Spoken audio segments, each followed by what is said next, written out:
Yo didi Lamido Sanusi kúrò lórí oyè Emir of Kano. Wọ́n yọ kúrò lórí oyè.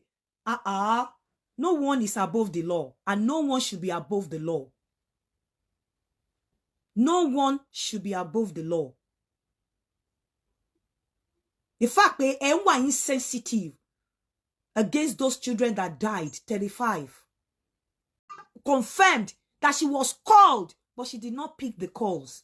Whereas orúkọ tó wà lórí pamphlet làwọn èèyàn máa pè tó bá wà in danger. She confirmed.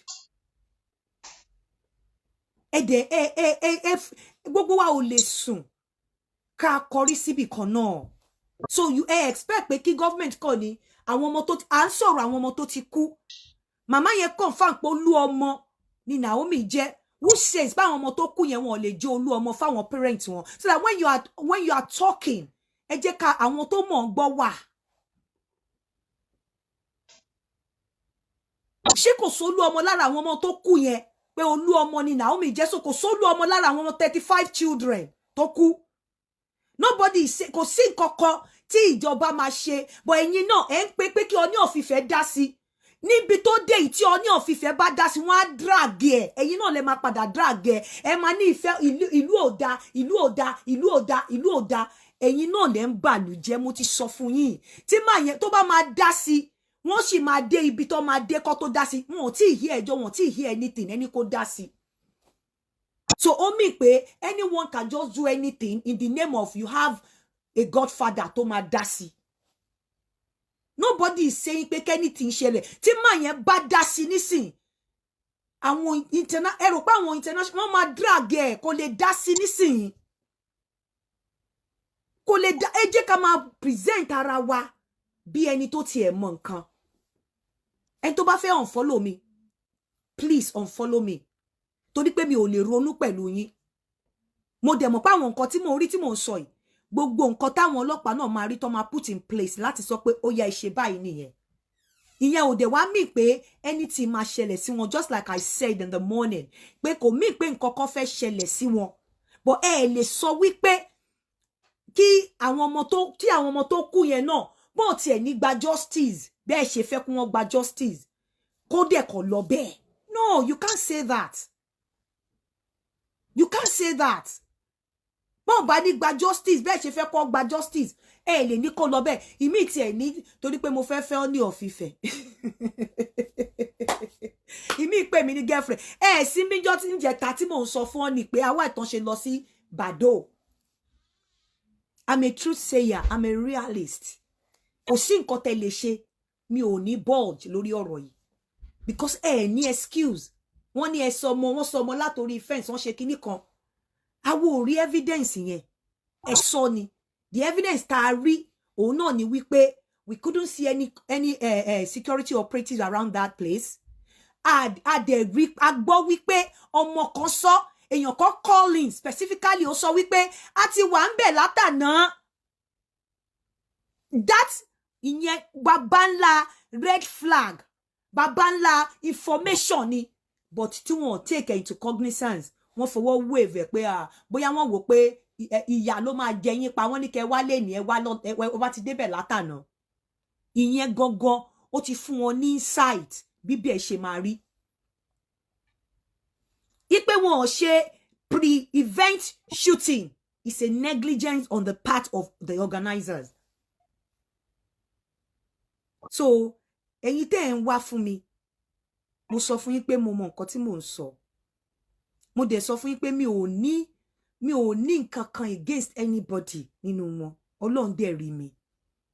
Mi ò ní nǹkan kan against anybody no, but ẹ stop nǹkan tẹ́ ń ṣe. Ẹ stop nǹkan tẹ́ ń ṣe. Torí pé nǹkan tẹ́ ń ṣe ò right, and further complicate issue ni. Tí wọ́n bá tí òfin law enforcement tó bá lè yọ odidi Lamido Sanusi kúrò lórí oyè Emir of Kano, wọ́n yọ kúrò lórí oyè. No one is above the law, and no one should be above the law. No one should be above the law. The fact pé ẹ wà insensitive against those children that died, 35. So tá bá sọ wípé ìlú le everybody gbébọn kó lọ máa para wọn ní títì then because ọ̀pọ̀lọpọ̀ yín tún hide under that ìlú le ká lọ máa ya ẹran ara wa ká lọ máa ya jẹ then ẹ jẹ́ ká lọ máa ya ẹran ara wa ká lọ máa ya jẹ because ìlú le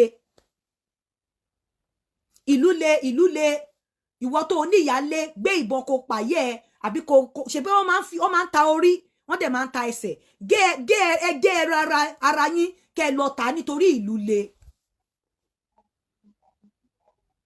ẹ lọ máa tà nítorí ìlú le mi ní kankan against anybody but I'm just telling you pé bẹ́ ṣe fẹ́ gbà yẹn route tẹ́ ń gbà yẹn ariwo tẹ́ ń pa gbogbo nǹkan tẹ́ ń ṣe yẹn kò ní kíjọba àbí kófin kò dọ́dọ̀ òfin kò ní kófin má ṣe nǹkan tó fẹ́ ṣe because àwọn loopholes ó ti wà loopholes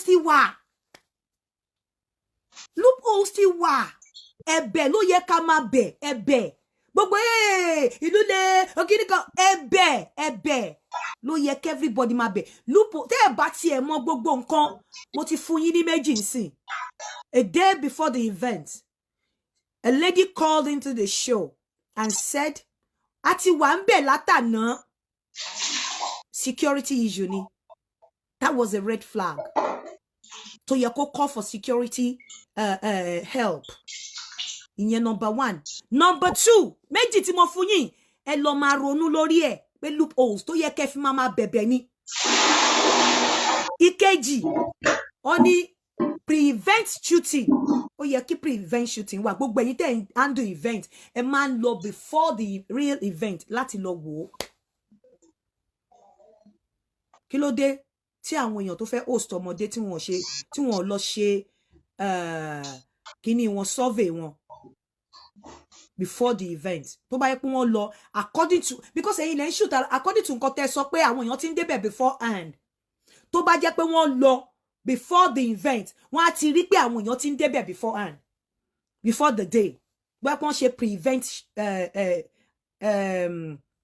preview wọ́n á ti rí then ẹ̀yin tẹ́ ẹ sọ̀rọ̀ pé wá Àbújá Anambra ẹ lọ gbọ́ news dáadáa ẹ lọ ka news kẹ́ lọ wo nǹkan tó ṣẹlẹ̀ and apart from that why me why tí Sẹ́ráfù ṣe face mi why tí àwọn mùsùlùmí ṣe face mi nígbà tí wọ́n mọ̀ wípé àwọn kan ti ń lo aṣọ Sẹ́ráfù ìfà mo gbọ́ categorically lẹ́nu bàbá Fẹ́mi tó wà ní Amẹ́ríkà tí wọ́n ṣe show fún mi yẹn pé àwọn èèyàn ti ń ṣe tẹ́lẹ̀ àwọn èèyàn ti ń lò ó ṣùgbọ́n ìwọ la máa fi jófin bàbá yẹn sọ lórí program ẹ̀ pé lóòótọ́ làwọn èèyàn ti ń lo agbára wọ́n ti ń lo Sẹ́ráfù wọ́n ti ń lo aṣọ Sẹ́ráfù bọ̀ ìwọ làwọn èèyàn máa fi jófin nǹkan tó sọ nìyẹn so tẹ́ bá ní why Abuja ẹ lọ ka nǹkan tí news sọ nípa Abuja and I want to believe that government will not ignore that but nítorí pé kò ń ṣe àwọn tẹ́ ẹ mọ̀ kò ń ṣe favourite yín ló involve sínú ẹ̀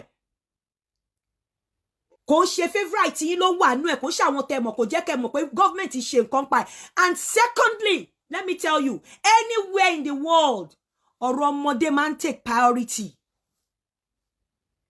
anywhere in the ẹ̀rí pé mi náà sọ̀rọ̀ nípa àwọn àgbàlagbà yẹn ọ̀rọ̀ ọmọdé máa ń take priority nítorí kíní yẹn wà horrific ní ilẹ̀ ẹlẹ̀ táwọn ọmọ yẹn ti ń sunkún kò sí ẹni wọ́n wà helpless wọn ò lè sọ̀rọ̀ whatever happens àwọn ọmọ yẹn ò mọ nǹkan kan so anywhere in the world ọ̀rọ̀ ọmọdé máa ń take priority tí nǹkan bá ṣe ọmọdé nínú ilé tó ṣe àgbàlagbà wọn á kọ́kọ́ lọ gbọ́ tọmọdé náà kó tó gbọ́ tàgbàlagbà. Yínká TNT ó tún ti sọ̀rọ̀ báyìí tí ẹ bá wo fídíò yìí láti bẹ̀rẹ̀ títí débi tí a wà yìí ẹ máa ti rí gbogbo nǹkan tí arábìnrin yìí tí ó sọ kí ni ẹ lérò ṣé òótọ́ ni arábìnrin ń sọ ni tàbí irọ́ ni púpọ̀ lára àwọn èèyàn wọ́n ti ń dráàgì arábìnrin yìí ṣùgbọ́n kí ni ẹ rò pé ó yẹ kí ìjọba ó ṣe sí ọ̀rọ̀ yìí àti wípé gbogbo àwọn tó dráàgì arábìnrin yìí kí ni ẹ rò pé ó yẹ kán ṣe ṣé ó yẹ kán máa dráàgì rẹ̀ sí ni tàbí kí wọ́n jáwé àgbéjẹ́mọ́wọ́ nǹkan tẹ́ bá lérò ẹ gbìyànjú láti tẹ̀ sí comment section ká lè sọ̀rọ̀ nípa rẹ̀ lónìí a kò ní rí jù báyìí lọ èmi ọmọ yín ọ̀rẹ́ yín Ọ̀pẹ́yẹmí ọmọ Àjíbóyè ló fún yín ní ìròyìn yìí ẹ gbìyànjú láti tẹ subscribe button kí ẹ tó máa lọ ó dìgbà.